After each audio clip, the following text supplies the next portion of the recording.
So to win big in the music business as an independent artist, there are a lot of things that you need to be mindful of. We've went through a lot of topics, from having bulletproof business to having powerful production. We have an independent artist here, Serayah, who you may be familiar with her from her acting role on Empire, who is a aspiring artist, even though you're still putting music out as an artist. Absolutely. But you still got a ways to go to reach the success you want to succeed. For sure. To reach. Right. Right? So what we want to talk to you about is your path and your role and things that you've done to get to where you're at right now as an independent artist. So we'll start with, what made you decide you wanted to be an artist? How did you know being an artist is something I want to do? I think just growing up and always dancing and loving music, I just always had a love for it, a passion for it. Anything I watched, I wanted to be in, I wanted to be a part of. And at the age of 10, I started writing music. I grew up in church, so I was writing gospel songs at the time. Right. And that was just my passion. I just loved to write. I just wrote. I didn't know where it was going to lead me. But that's just what I wanted to do, and that's what I did on my free time. Then my grandma took me to a Destiny's Child concert, and when I seen that, I knew that there was a profession in it. And I seen Beyonce and Kelly, Michelle, and I was like, I want to do that. Right. Okay, that's what I want to do. Be on stage and entertain and make people feel the way that I felt. Right. So that's been my motivation ever since. So once you knew you wanted to be an artist, what was the first step you took into becoming an artist in reality, not just in your mind? Right. So what was a big part of that is my mom was always like, you have to practice your craft, like no matter what, like lessons that you can take or classes that you can be involved in, you have to do your craft at home in your free time and be dedicated to it, if that's what you really want to do. So commitment was a big thing. You had a commitment to it. Commitment was a big thing, and just practicing. Writing got better and better for me, just expressing myself, and that was a big part of, okay, if this is what you want to do, you're going to have to give this much time to it. Right. And she was always like, other kids are playing outside, and your friends might want to go to parties, and every time I would want to do something, she would kind of be like, but don't you want to be a singer? Like, maybe you should stay home and write a song. So it was like, my mission was like a song a day. Yeah. Yeah. So you're a songwriter. Yeah. And a singer. Yes. So how did a songwriter and a singer connect with a producer to actually make music? Super crazy. In high school, my first experience, I was 15. That was my first experience being in an actual studio. Right. Other than that, I just sang at home, wrote at home, or in church. So how did you get into the studio? Like that. So my family friend that my mom knows is actually a producer. His name's Rapture. And that was my first experience. He took me in. He was going to do my whole EP at the time. And that was the first time I was in a booth singing to a mic, and it was super weird and very frustrating, and because it's a whole art to recording. There is. You know what I mean? So a lot of people, I want to touch on that. They don't know that. A lot of people think you just go in the booth, you put the headphones on, get on the mic, and that's it. You might have to do that take 600 times. For sure. That one word, you're not saying it right. You're like, yes, I am. Yeah. And the right vocal producer will tell you, no, you're not hitting the right note. Absolutely. That was my first time being vocal produced. Yeah. Going through that whole, mindset, and kind of, while you're doing that, you're kind of an actor. You're portraying something that you want to come across in the song, audio, and while it's playing when someone's listening to it, right? So that was a big lesson for me, and that was like the first time that I was professionally doing it. Right. Yeah. So how important was it for you to listen to the producer while you were in the studio trying to make powerful production? Right, so I would go home, he would send me beats, like an email full of beats. I'll go home and write, and then sometimes we would go to the studio and finish the song. And then he would do all the vocal producing and layering and stacking and harmonies and all this stuff. And that was the first time that I really was starting to understand the process of recording a song. And it didn't just take one day. It wasn't just 2 hours. It was like a 6-hour session, then come back and add some more stuff, make sure that's cool. So it was like, damn, is this what I want to? It was a lot of work. I was going to say that. And I was going to school the next day. I was staying in the studio. After school, I would go to the studio, stay in the studio. It's about 1:32 was kind of the max. And then my mom would take me home. She would stay there with me, take me home, and I would go to school at 8. So It was like a real life, like, Yeah. all right. Yeah, you got to grind. do it. This It is was what a you got to. grind. Yeah. Yeah. Were there ever times during the course of putting that music together, realizing how difficult it is, that it's harder than you thought? Were there times that you thought of quitting? Oh my gosh. Yeah, because you just don't know. You know what you want. You know the end goal, but you don't know how you're gonna get there. Right. Even just recording there, it was great and everything that was happening at that time. But still, it's like, okay, how are we gonna put this out? How are Right. people gonna hear it? How are we gonna, it's still that strategy thing, right? Right, but when you had thoughts of quitting, because this is for independent artists, because a Yeah. lot of people get frustrated because it's harder than what they think it is. Right. So the point of me asking you this is, what motivated you or kept you from not quitting? Because that's just all that was in me. Right. I couldn't, and I can't quit because it's the only thing that drives me every day. It's the only thing that I can do that I don't feel like I'm working, that I just genuinely love. Right. And I know that I can entertain. Right. And I know I found the confidence in that part of it. Right. And so I'm like, I just can't quit. Right. You can't quit on something that you want. I didn't want to settle for a degree in school that had nothing to do with anything I wanted to What do. you were passionate about. Right. Right. And that was always in me. I can't settle for a degree, no matter what. Like, no matter what family member was like wanting me to go to school because, entertainment was such a like out of realistic dream. Right. It was unrealistic. So that was a part of me I just can't quit. I don't know. That's I awesome. played sports That's growing great. up too, and it's like Right. I can't quit. Yeah, exactly. It's just that mentality, Right, like right, and right. my mom, whenever I got down or if I felt like things weren't happening the way I wanted them to, I did have my mom in my corner, just always pushing me. Sounds like you have an awesome mom. For sure. Right. Hi, Mom. So, one thing I want to point out that she said is she used some of her resources. You had somebody that you knew from church or your parents' friend, you said, who had a studio? Right, a family friend that had a studio. And Right. he worked, he is a musician. Right. He worked with Destiny's Child and everyone, just hearing all these stories about, Right. this family member I've known for so long. And then I finally got to work with him. Right, And so- it was like, that was the time. One of the things I talk about in the book is a lot of people say, I don't know anybody. I don't have any connections. Right. Everyone's hating on me People in my tell me city. that too, Right? yeah. Or I don't have no money, right? Right. So some people may look at this now and be like, yeah, of course she can get some kind of deal. Of course people will listen to her. She's on a TV show. But Right. you weren't always on a TV show. Right. You were into music before that. And I don't know your background or your family's background money-wise, but Right. there's a lot of people trying to make it with music that will blame it on not having money, Money, or yeah. all of those type of excuses Right. that they come up with. Did you have excuses or did you just know? Now, did you have money coming up or did you have to? You had to I'm like, no, we were far from having money. Right. Like, that's what I was saying. Like, I didn't get to just like, oh, my mom's gonna move to LA and we're gonna do this entertainment thing. Like, Right. I had to go to school and we moved a lot and there was a lot of like instability in the home, and that's why my mom didn't give me I never had an excuse. If I was like, I can't go to class because my mom can't pay for class, she was like, well, it doesn't matter if you can go to class. You have to want it that bad to where you go in your room and you do it. Right. I would download monologues and just practice them in the mirror. Like, I didn't Right. always have someone to like mold me and Right. let, and pick me and put me on a show and all this stuff since I was a kid. Right. So I always felt like that too growing up, because I have friends that their parents let them do homeschool. Right. And then this is what they did. Yeah. You know what I mean? But for me, I started after high school.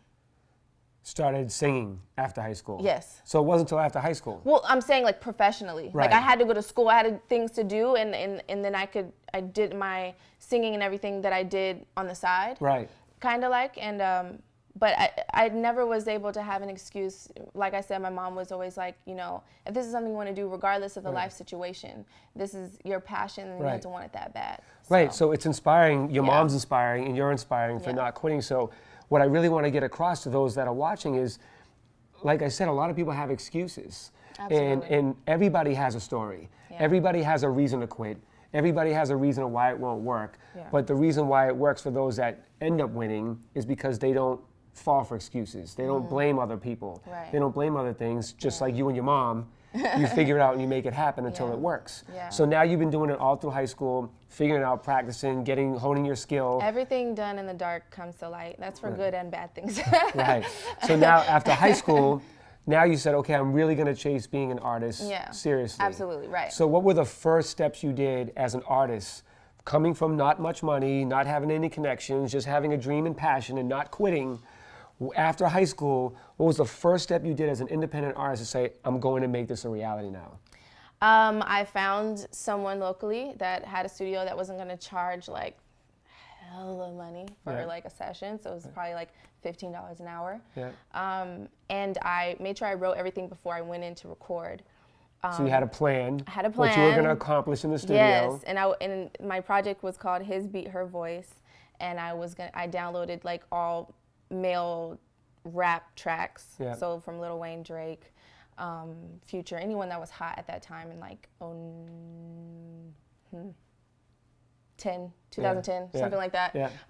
And so I wrote all these like remixes. So I was doing all these remixes, and I put together like my first, like I found my friend and he was just getting into photography at school. And I was like, you have to shoot my picture like in my apartment somewhere. We shot pictures for it and made a whole like track list, everything like, and I put it on SoundCloud. So I just kind of was orchestrating it myself and figuring out like the new things, and you know, like everything digitally started to happen at that time. So you were your own team at first. Absolutely. And then you mastered the art. Automatic resourceful thinking. So you reached out to friends who was your photographer, you reached out to somebody at a studio, you went and found places to get beats that you could do remixes over, and then you put it out on SoundCloud. Now, so that's how you started. How did people start getting familiar with you? I started playing it for my friends. They started playing it for people, and people were like, we didn't even know you sung. Like, what? Like, you do this? Like, so it was a secret from your friends. Like, not a secret, but I just don't think they knew that part of me, kind of, because I was in sports, too. So school was just that for me. But I remember I did this one. My mom would sign up on LA Casting and submit me for, like, print things, too, like modeling stuff. And I did this buyout, which is where you take, like, a number of pictures. They give you a lump sum, but you don't get paid for wherever it's used. It's a one-time payment. So they ended up using my picture in like Walgreens or like Walmart or something. Like, I hope it wasn't for a disease. It was for flu. And then people came to school the next week like, I think I saw you at Walmart. Like, was that you? I'm like, yeah, I think so. Well, I didn't know where I was going to But did you hear my song on SoundCloud? Because that's really what matters. Exactly. So everything just kind of like started to happen a little, like really, really, really little, like little bits at a time. And I still tell people that same story. Like, I get people asking me this all the time. And I'm like, literally, like, go on Safari or Chrome. Wait, they ask you what? They ask me just like what to do, like how to start, like how did you, what did you do? How do I get an agent? How do I get casting calls and stuff like that? And it's like literally like just start getting resourceful and start reading into it. And my mom bought what's the Don Passman. Don Passman is a entertainment lawyer. She bought his book and started reading about like music deals and like stuff like that. And she was my manager. That's why I keep talking about her.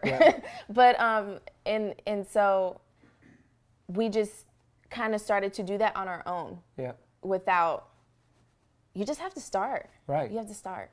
That's probably one of the best pieces of advice. Just start. You have to start. I think people like do not start because they're worried about what's gonna. They're worried about like. But I don't have a million followers. But I don't know this person. I don't have enough money. I don't have all these things, and it's really what I stress in the book. And I'm glad that you're saying these things because it's helping to endorse being an independent artist yourself.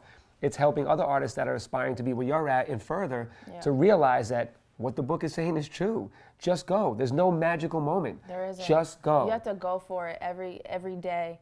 And like I would even just perform at like random like cafes and stuff and just anything that came up, I would just do it. Right. So now your music's on SoundCloud. You're getting famous locally because you're on Walmart disease posters, right?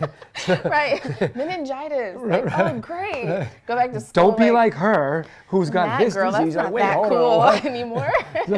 So then you get your music on SoundCloud. Now, are people locally starting to get familiar with you? When you said you're doing shows locally for free, are you knocking on these doors saying, "Hey, can I perform in this cafe?" How did that happen? You know what? There would just be like little. I don't even know. It's just like LA Casting. Like they have everything on there. Like people need something for everything. And whether that's like you want to be in a music video or if you want, to be an extra or just anything. So LA Casting is just a website people can go to. Yes, upload some headshots, and that's another thing. Headshots, right? That cost a lot of money. I didn't we didn't do that, obviously, because we didn't have a lot of money to spend on pictures. Right. So we just took pictures that in the sunlight. My mom just took pictures and we uploaded them. Yeah. You know, like just, it's like you can't be kind of like discouraged about what you don't have. Like make do with what you do have. And if you can't find a professional photographer, call your mom. Or your friend and use your iPhone, because now there's iPhones. Right, of course. Back then you had to like have a camera or something, but. Yeah. So now everybody knows who you are, and you're taking it serious. You're putting music out. You're recording music. Your mom took awesome pictures of you. You're getting casting calls. Yep. So how did you go to becoming an independent artist that got a distribution deal to then distribute your music? Well, I didn't have a deal. You have one now, though. Oh, I have one now. Yeah. Yes. I'm like, wait, hold on. How did you get to a point where you got a distribution deal to start putting your music out? Got you. So big leap jump. I ended up getting a print agent. So now I have an agent that sends me out for like more official things, and I ended up doing a couple of Skechers commercials and things like that. But I graduated high school, and my friend from high school actually ended up calling me. And at the time, I didn't have any agent as far as theatrically. And he called me and said, hey, there's this new show that my parents are working on, and it's called Empire. It's going to be on Fox. And they said that they need a girl that like can dance and sing and stuff. I know you're into that kind of stuff. So question, how would he know you're into that stuff? Because you've been doing it so much. Yeah, because I'm always showing him my mixtapes, and you know, I'm always showing him my music, and I'm like, yo, like, because he had a car. I didn't have a car, but he had a car, and I would be like, go in his car and be like, after track practice, and just like playing my music. Be like, wait, this is you? Like, this is you? You really do this? And I'm so you were getting him familiar. Yeah, exactly. You were marketing yourself, and you were continually putting out content. I don't think I knew that's what I was doing. You didn't know at the time, but when you're just sharing everything with everybody, and the more people that find out about it, the more word of mouth spreads, and then that leads to opportunity, which in this case made your friend call and say, oh, you know what, she's dope. Yeah. Maybe she'll work. Right. And so he was like, yeah, if you don't mind, like, I'll give my mom your info, and you know, and then his mom ended up calling. Her name's Leah Daniels, and she's a very known casting director. And she ended up calling me and my mom and was like, okay, this is what we need. We need a picture. We need a resume. This. If she's interested in, I like her look. Like she looked at me, a picture that he showed her, and if she wants to come in and audition. And I was like, yeah, I'm not getting any other auditions. Like, yeah, of course. Yeah. So I stayed up like 2 days and I practiced these sides that they gave me. And once again, like no like coaching or anything like that. And me and my mom just went over it like over and over and over and over. And the next couple of days I went to the audition and Lala came out. And I was like, really? Like, I can't go in there after Lala. Like, first of all, like that was probably the first celebrity I've seen, like in just real life, just like casually walking out of a room. Yeah. So I was like, dang, I was like really nervous. Then I went in there and I auditioned, and they're like, great, thanks, okay. And I was like, okay, just laughed, like. Now, did you tell them that you were also a musician? Well, no. So a part of the audition for Tiana was actually to rap, sing, 30 seconds of each, I think, and then to obviously do the sides. Do the material. You had to do that in front of them. Yes. And obviously you got the role because you did it well. Yeah. And you did it well because you practiced. Yeah. To get to the point to being great. Right. So when the opportunity presents itself, and you never quit. Yeah. All these things are what makes an artist a successful artist to win big in the music business. Yeah. And this is somebody that's winning right now as an independent artist. And the wins aren't going to stop. No. I can tell. It's 2020. Right. It's about to turn up. Right. And you're going to be doing more music, putting out more music. So we're wrapping up season 6 of Empire. So even being on a television show, you're still recording music. Absolutely. Right. And like a smart person would do, you leverage that to help leverage this. Right. Correct. Yes. And it's awesome. Like you're saying, leveraging is people are want to work with you as well. Right. And that kind of switched my perspective too, because instead of me always like finding it, and things started to come a little bit, and opportunities started to come. I like did a song with Red One. I was like, what? Right. That's crazy. Right. Why me? Are you sure? Okay, cool. Right. It's like those things start to have it starts to shift. But anytime I'm not at work, I'm booking studio, and that was my thing. Like, I'm gonna book studio, and so for the last 3 or 4 years, I've just been working on my sound and perfecting my sound and who I am in music. What do I want to say? What do I want to sound like? Things like that. Right. And you've been networking the whole time as well. Yep. So any last thing that you would recommend or advise or suggest to an aspiring artist who wants to be on the same trail as you, starting from nothing and having success? I would just say trusting your craft. Like if you believe in yourself, that's like more than half of the battle won. Because if you can believe in yourself, then you can get other people to believe in you as well. Don't compare yourself, right? That's a big one. That's a super, super big one. When you're on the grind and you're on the rise, don't compare yourself. Right now, I'm practicing that is because we live in the generation of just like, you're just constantly seeing what everyone else is doing.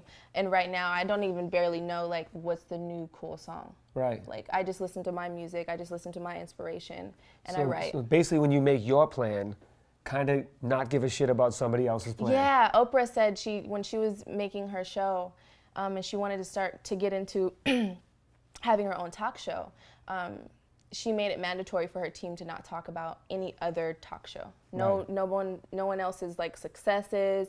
Hey, look at what they're doing. Like Oprah, you know what I mean? Right. And don't look to the left or to the right. Like you're just tunnel vision. Right. So there's a formula, and the formula works, and you keep hearing it over and over again with these videos. Serayah, it's working for her. She's telling you how it's worked for other people like Oprah. Yes. And it can certainly work for you. Get familiar. Yeah.